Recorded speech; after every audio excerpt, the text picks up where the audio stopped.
Hola. Ya sé que esto es un poco random. A ver, este vídeo es un poco más para mí que para vosotros, ¿vale? Es que como todas las personas que nos presentamos a selectividad este año, tenemos que leernos El árbol de la ciencia de Pío Baroja. Y mi profesor nos ha pedido que hagamos un trabajo sobre el libro.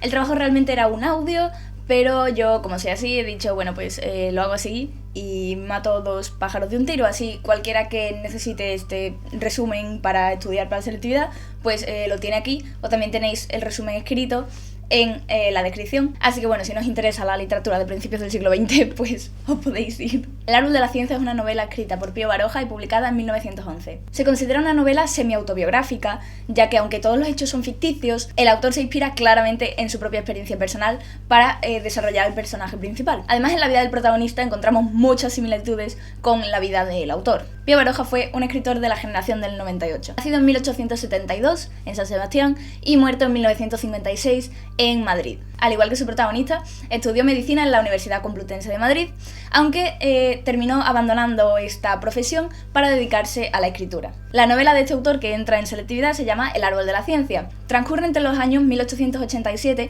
y 1898 y ocurre en varias ciudades de España, principalmente Madrid, Valencia y un pequeño pueblo manchego llamado Alcolea del Campo. La obra se divide en 7 partes claramente diferenciadas. En la primera de ellas se nos cuenta la experiencia de Andrés Hurtado, el protagonista, durante su carrera de medicina. Se nos presenta a su familia, a sus compañeros y además también se nos acompaña a través de algunas prácticas que hacen en la universidad y en algunos hospitales. En la segunda parte se nos introduce a una familia compuesta de 3 personas, la madre Leonarda y las 2 hijas Nini y Lulú, que serán muy importantes para la vida del protagonista.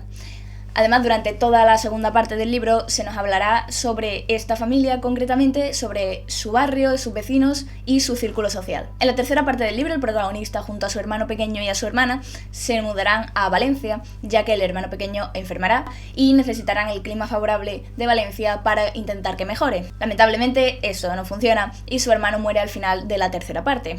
Con lo cual, en la cuarta parte, el protagonista vuelve a Madrid y tiene una charla filosófica con su tío, que además va a ser un personaje muy importante. Toda la parte 4 es básicamente esta charla filosófica en la que además se nos desvela el porqué del título del libro, pero eso ya lo comentaré más adelante. En la parte número 5, el protagonista conseguirá trabajo de médico en un pueblo que se nos sitúa entre la frontera de Castilla-La Mancha y Andalucía, aunque al final tendrá que dejar este trabajo y volver a Madrid debido a encontronazos con la gente del pueblo. En la sexta parte, de hecho, se nos cuenta su vuelta a Madrid y su reencuentro con amigos de la carrera, con Lulú, y además se cuenta el enamoramiento del protagonista, Andrés, y la hija de la familia de la parte 2, Lulú. De hecho, la séptima y última parte cuenta el matrimonio de estas 2 personas. El protagonista de esta novela se llama Andrés Hurtado y es un joven estudiante de medicina y empieza su carrera en la primera página del libro. Toda la novela nos servirá para conocer sus inquietudes y su filosofía. A través de él, el autor critica duramente la sociedad de su época y la mentalidad española del momento. Si bien no es una crítica que esté centrada en un sector concreto de la sociedad, es verdad que a través del protagonista el autor refleja su ideología pseudo-marxista y podemos verla reflejada en frases como la siguiente. Algunas veces, Andrés trató de convencer a la planchadora de que el dinero de la gente rica procedía del trabajo y sudor de pobres miserables que labraban en el campo. O otra de las frases que le dice a Lulú cuando se entera de que ésta tiene una tienda. ¿Pero toda esta tienda es de usted? Entonces es usted capitalista, es usted una burguesa infame. La familia de Andrés se nos presenta en el segundo capítulo de la primera parte.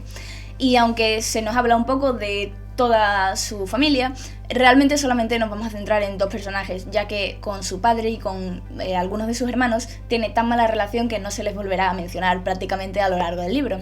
Los personajes que sí que son importantes son su hermana, Margarita, que será la que le acompañe cuando su hermano pequeño enferme, y su hermano pequeño, que se llama Luisito, el cual, pues como hemos visto antes, enfermará y, aunque tendrá signos de mejora gracias al clima de Valencia, fallecerá lamentablemente al final de la tercera parte.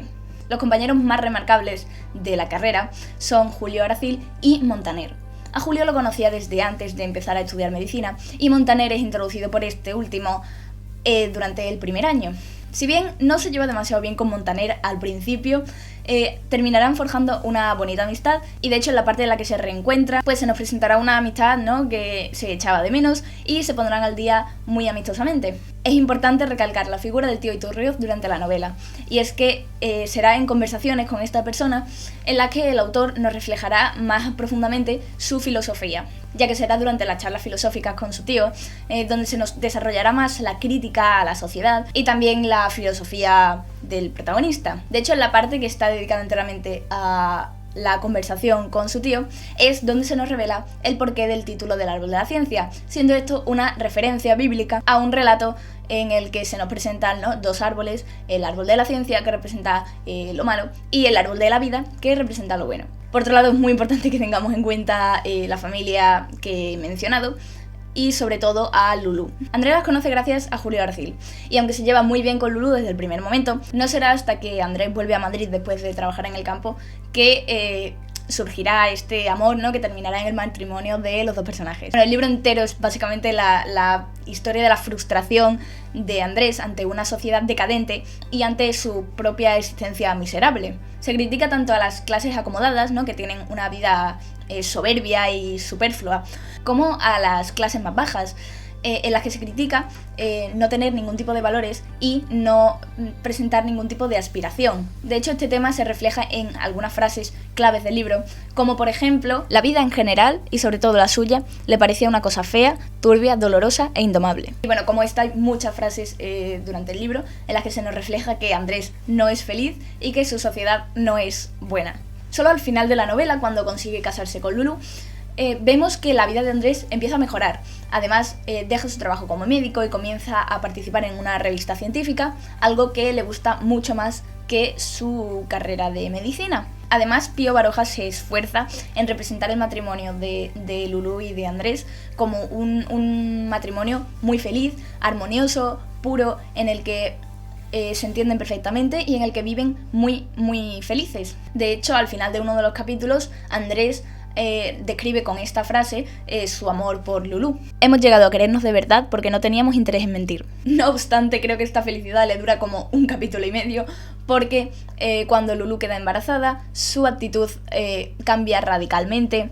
Andrés la empieza a notar mucho más infeliz, y esto pues se traduce obviamente al ambiente en general de la vida del protagonista. Cuando llega el día del nacimiento de su hijo, este nace muerto y Lulú fallece 3 días después de dar a luz. Algo que se me ha olvidado comentar aquí es que se hace de nuevo una referencia al título del libro, porque el médico que atiende a Lulú comenta con el tío Iturrioz que seguramente si no se le hubiera asistido, es decir, si hubiera tenido pues a su hijo en una casa de campo donde no llegaban los médicos normalmente, no habría pasado esto. A lo mejor habría nacido muerto el niño, pero Lulú no habría fallecido. Y esto no es algo tan descabellado, ya que en esa época las mujeres ricas solían morir mucho más dando a luz que las mujeres pobres, porque los médicos pues no acostumbraban a lavarse las manos, algo que ahora nos parece completamente impensable. En esa época pues que no había tanta investigación sobre el tema, pues había este problema, ¿no? ¿Y por qué se hace referencia con esto al título del libro? Básicamente porque se hace referencia, ¿no?, a que el árbol de la vida es lo bueno, es lo natural, que ayuda sin necesidad de la intervención humana, y que el árbol de la ciencia pues es algo nocivo y algo que hace infelices a las personas. Ante esta perspectiva tan deprimente, Andrés toma la decisión de suicidarse.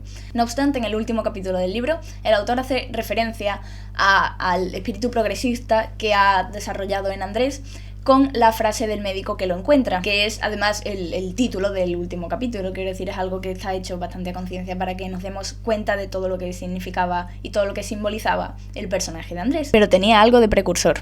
Y bueno, hasta aquí llega mi comentario del libro. Profesor, puede pararlo aquí. Yo voy a despedirme. A recordaros que os podéis descargar este resumen y también un resumen por capítulos que he hecho en la descripción del vídeo.